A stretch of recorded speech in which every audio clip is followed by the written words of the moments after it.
Have a blessed day to all. Samahan niyo po ako ngayon. Magluluto na naman po ako ng my favorite merienda.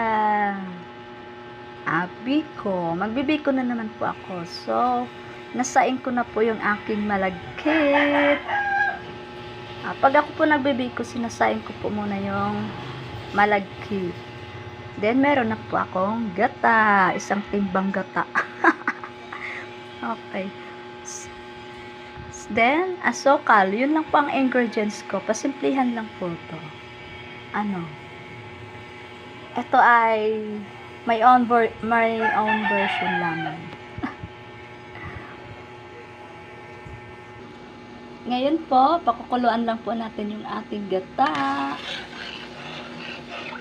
Palalaputin or palalatikin lang po muna natin. Para po magiging masarap.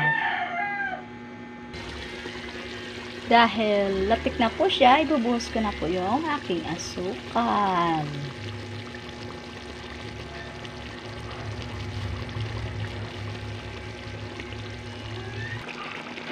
So, yan na. Hukay lang po tayo ng hukay hanggang sa lumapot yung ating latik.